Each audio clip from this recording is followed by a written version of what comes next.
آپ کی 2-3-4 kilometre walk ہونی چاہیے, آپ ایکسرسائز کر کے اس کو بند کر سکتے ہیں. سوال یہاں اٹھتا ہے کہ لوگ یہ سمجھتے ہیں کہ اگر گردہ دے دیا تو اس کے بعد تو آپ ہلیں گے بھی تو آپ کا ایک ہی گردہ ہے وہ کہیں اور ڈیمیج ہے, تو کیا واک ایکسرسائز سب الاؤ ہوتی ہے؟ جی بالکل, یہ مت ہے, یہ بہت بڑا خوف ہے لوگوں کے اندر, اور اسی میں ہی ہمارے ہاں تو ایک بندہ بیمار ہوتا ہے اور اس کے بعد اس کی خدمت میں ہی ہم ان کو ڈبل بیمار کر دیتے ہیں, کیونکہ ہم تو اس کو بستر سے نہیں ہلنے دیتے. ایسا نہیں ہے.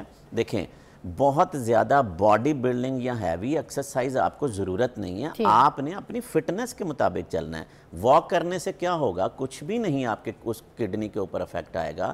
آپ ہلکی پھلکی اپنی فٹنس والی ایکسرسائز کر کے اپنی باڈی کو فٹ رکھیں, اس سے قطعی طور پر آپ کو کوئی نقصان نہیں ہے. شادی شدہ لائف ڈسٹرب ہوتی ہے کیا ایک گردے کے ساتھ, یا کوئی پریگننسی کے کوئی ایسے ایشوز تو نہیں آ جاتے؟ آپ نے بہت امپورٹنٹ کویسچن ارائز کیا ہے. سارا دن ہم کلینک پہ جو ایسے پیشنٹس جن کو ہم ڈونرز کو ہم موٹیویٹ کر رہے ہوتے ہیں ان فیملیز کو, اگر وہ خاتون ڈونر ہے تو یہی سوال آتا ہے کہ جی یہ تو غیر شادی شدہ ہے تو آگے جا کے مسئلے ہوں گے, اگر شادی شدہ ہے تو جی سسرال اس کی اجازت نہیں دیں گے کیونکہ اس کی بچوں کا یا آنے والے اس پہ فرق پڑے گا. اگر وہ مرد ہے تو وہاں پہ بھی یہی نظام سامنے آتا ہے کہ جی کہ اس کی آنے والی جو ازدواجی زندگی ہے اس کے اوپر تو کوئی فرق نہیں پڑے گا. آج میں کلیئر کر دوں کہ یہ دونوں چیزیں غلط ہیں.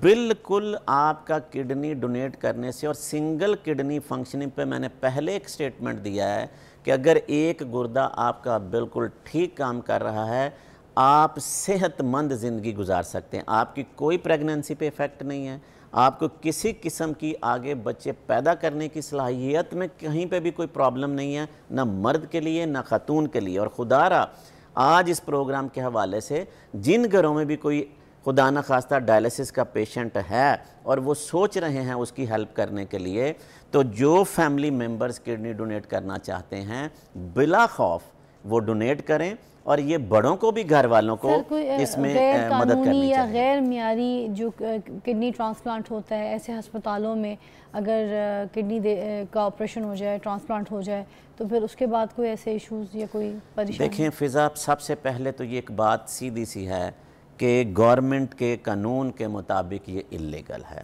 سب سے پہلی بات. یہاں پہ دوسری بات اس طریقے سے کروں گا, کوئی بھی غیر قانونی کام کیا ہوا اچھا یا ٹھیک اور معیاری نہیں ہو سکتا. ٹھیک ہے. تیسری بات, وہی چیز آپ دیکھیں کہ کتنی کاسٹ اور زندگی کو خطرہ. ہم نے بہت سارا دن یہ ہم دیکھتے ہیں کہ بہت سارے لوگ جو کہ اس غلط اور غیر قانونی اقدام کی طرف جاتے ہیں یا ٹریپ ہوتے ہیں. میری گزارش ہے آج اس پروگرام کے حوالے سے, جب کہ قانون بنایا گیا ہے یہ آپ کی زندگیوں کی حفاظت کے لیے بنایا گیا ہے. آپ کو کوئی پتہ نہیں ہوتا کس طرح کا ڈونر میچ ہوا نہیں ہوا, اس کے رزلٹس کیا ہیں, اور آپ کی زندگی کو آپ نے پیسے بھی لگائے ہوتے ہیں لیکن آپ اپنی زندگیاں داؤ پہ لگا دیتے ہیں. تو خدا را ایسے عمل پہ نہیں جانا چاہیے. ان لوگوں کے لیے بہت سارے مسائل اور مشکلات اور کمپلیکیشن ہیں کیونکہ وہ کسی بھی ریپیوٹیڈ یا اچھے ادارے سے تو یہ کام نہیں کرا رہے نا. ہاں سر, کوئی ایسا پیشنٹ جس کی موت یقینی ہو, کیا اس کا گردہ استعمال کیا جا سکتا ہے؟ یہ ایک بہت ایمرجنگ کویسچن ہے. پوری دنیا میں آپ کو پتہ ہے کہ اس کو ہم کہتے ہیں کہ کیڈاویرک ٹرانسپلانٹیشن. یعنی کہ ایسے پیشنٹس جو کہ آئی سی یوز میں کرٹیکل کیئر میں جن کے برین ڈیڈ ہیں اور وہ باقی ابھی الائیو ہیں, اور ان کے کڈنیز کو جو ہیں یہ مختلف آرگنز کو پوری دنیا میں یہ کام ہو رہا ہے کہ وہ ان کے فیملی یا ان کی پیشنٹ کی اپنی وصیت کے مطابق لیا جائے اور اس چیز کو دوسرے کو ہیلپ کر دی جائے.